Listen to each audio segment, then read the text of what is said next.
These days, before we shop in person or online, many of us check out those online reviews. Up to 90% of us do that, in fact. And it's not just retailers who want a 5-star rating. Restaurants, attractions, pretty much any business is impacted by customer comments.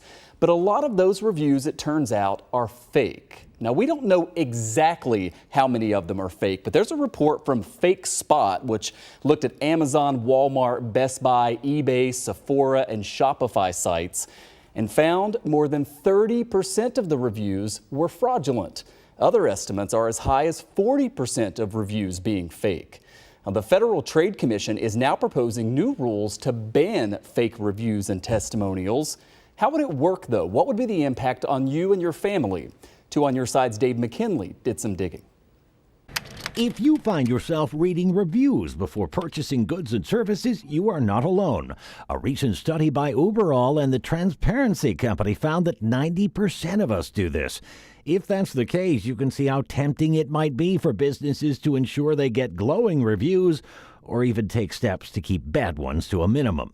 The Federal Trade Commission is proposing a series of rules to address this. Among other things, they would prohibit fake reviews and testimonials, like those written by someone who's never used a product or who doesn't even exist, especially if a business knew or should have known they were fake. It would also ban review hijacking. This is where a business might take a good review written regarding one of their products and attach it to another.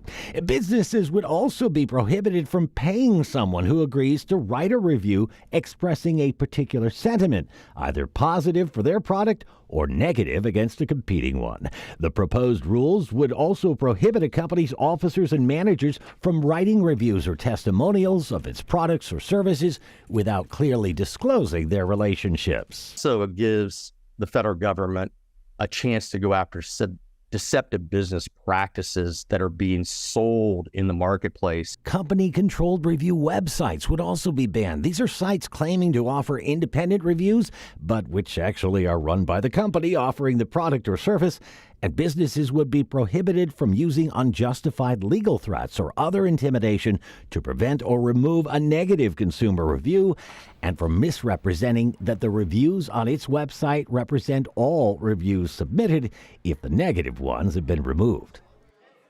All right, and Dave joins us now. So, Dave, it's one thing to have sort of rules and regulations in place, right? But they're only as good as the sort of enforcement teeth behind them. What's going on that front with Well, you make a good point there, Michael, because the Supreme Court has held that while the FTC can issue a cease and desist against a company for something like this, it has no authority to seek monetary relief for consumers. But here, with certain prohibited practices clearly spelled out, they believe this opens the door for courts to impose fines, which might be enough to deter businesses from engaging in these practices if they think there's a real chance we could get in trouble and it could hit us right in our pocketbooks. Online shopping has changed everything, right? And then this is sort of seems like one of the downsides to it, right? You read this stuff and you think it's real. Yeah, I'm always chastising you for interrupting my online shopping. While you're at work, exactly.